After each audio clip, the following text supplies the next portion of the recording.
ليه بنحس بالألم لما بنخبط في حاجة أو نتجرح من آلة حادة أو حتى يجيلنا شوية صداع؟ هل الألم اللي ممكن نحس بيه في موقف زي ده ممكن يكون ولو بنسبة 1% مفيد ولا مجرد عذاب على الفاضي؟ طب إيه اللي هيحصل لو جسم الإنسان اختار إنه يتجاهل الألم والوجع ده؟ في الحقيقة في ناس اتولدوا كده فعلا، ناس ما يعرفوش يعني إيه ألم أو وجع، وكأن عندهم زرار كاتم لصوت أي حاجة مزعجة في جسمهم. بس هل الكلام ده معناه إنهم عايشين مرتاحين ولا العكس؟ في حلقة النهاردة هنتكلم عن مرض نادر جدا اسمه CIP Congenital Insensitivity to Pain أو عدم الإحساس الخلقي بالألم، واللي هيخليك تبص للألم من النهاردة بنظرة مختلفة خالص.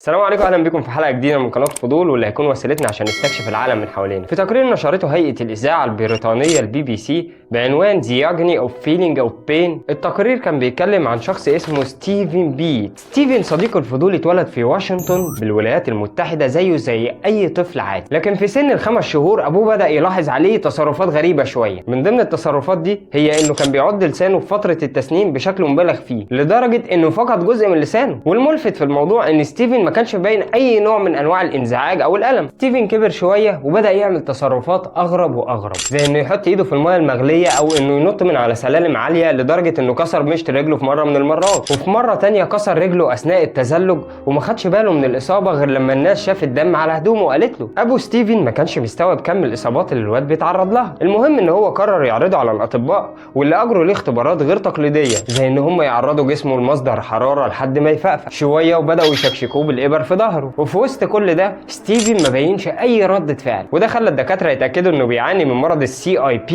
او متلازمه عدم الاحساس الخلقي بالالم. CIP يا صديقي مرض نادر جدا، لدرجه ان من 8 مليار اللي عايشين على وجه البسيطه في اقل من 1000 شخص بس تم تسجيل ان عندهم المرض ده. وعشان نفهم سوا طبيعه المرض ده لازم اعرفك على الجهاز العصبي المحيطي. جسم الانسان صديقه الفضولي فيه اعصاب مسؤوله عن توصيل الاحساس سواء باللمس او بالحراره او بالضغط او بالالم. الاعصاب دي واللي هي جزء من الجهاز العصبي المحيطي بتوصل اشارات كهربائيه للمخ عشان نحس بكل اللي انا كلمتك عنه ده. في قنوات صغيره على الاعصاب، واللي بيتحكم في القنوات دي جين اسمه سكين 9A. جميل. او بعض الناس بقى بيتولدوا عندهم مشكله في الجين ده، سواء مش شغال او في مشكله، ده طبعا هيخلي القنوات اللي على الاعصاب دي ما تفتحش، فبالتالي المخ مش هيوصله اي اشارات كهربائيه من اللي جاي عن طريق مسارات الاحساس في جسمنا. كانك بالظبط بترن على واحد صاحبك وهو عامل التليفون بتاعه طيران، او بتحاول تفتح نت وسلك الراوتر مقطوع. والنتيجه من كل هذا الكلام بتكون شخص ما بيحسش باي الم. بما انك زي حالاتي وشخص فضولي، فاكيد بيدور في بالك سؤال، وهو هل في شخص عاقل ما يحبش انه يتخلص من احساس وحش زي الالم؟ صديق الفضولي خلينا نسال السؤال بطريقه تانية، مين فينا مش عاوز يبقى حلوف او ما بيحسش؟ اقصد يعني لا بصداع ولا بوجع ضرس ولا حتى شويه مغص. من هذا المجنون اللي ما يحبش كده؟ هقول لك هو سؤال منطقي، لكن عشان اجاوب عليه لازم اشرح لك ليه احساسنا بالالم حاجه مهمه. الانسان يا صديقي اول ما بيتولد ما بيكونش عنده اي فكره عن الحاجات اللي ممكن تاذي جسمنا. الالم بقى هو الالارم او جهاز الانذار اللي بيستخدمه جسمنا عشان ينبهنا ان في حاجه غلط او في خطر او في تهديد. من غير الالم ممكن ايدك تتحرق وما تشيلهاش من على مصدر الحراره، او حتى رجلك تتكسر وتكمل جري عليها عادي، ومش بعيد سنانك تسوس وما تحسش بيها وتتفاجئ بيها بتقع وانت بتاكل فشار وبتتفرج على حلقاتي.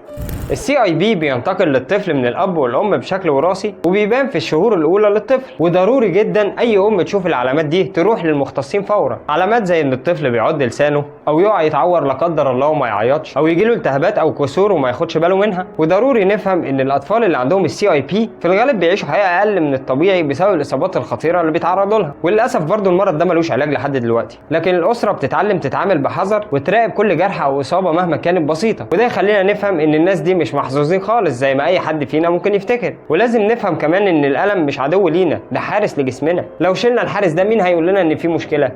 صديق الفضولي العالم النهارده بيستهلك ما يقارب ال 200 مليار جرعه من المسكنات سنويا، وبعض التقديرات بتشير الى ان 1 من كل 10 بالغين بيعانوا من الم مزمن بيستمر معاهم 7 سنين في المتوسط. وبالرغم من محاولات كتيره لاحراز تقدم في الابحاث عن الالم، الا ان معرفتنا بالموضوع قليله جدا. شركه زي شركه زينون للادويه، ودي شركه كنديه بتشتغل في التكنولوجيا الحيويه، الشركه دي مهتمه بشكل كبير بمرضى CIP وبتبحث عن حالات مشابهه عشان تدرسهم. ومين عارف يمكن تطوير ابحاث زي دي يخلينا في يوم من الايام نقدر نعالج المتلازمات المزمنه زي الالم الالتهابي والم الاعصاب والم اسفل الظهر.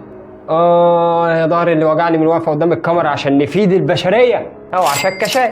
تعاون مرضى السي اي بي مع المنظومه الطبيه بانهم يسمحوا لهم بدراسه حالتهم بشكل اعمق ساعد العلم كتير في الوقت الحالي في احراز تقدم كبير في الابحاث عن المسكنات، لكن في نفس الوقت المنظومه الطبيه عاجزه عن مساعده مرضى السي اي بي نفسهم. النهايه عايز اقول لك ان مريض السي اي بي ممكن يعيش من غير الم، لكن صعب يعيش في امان، لان الالم مش عدو لينا، ده جهاز الانذار الطبيعي في جسمنا، ولو جهاز الانذار ده بطل يشتغل وارد جدا نتعرض للخطر.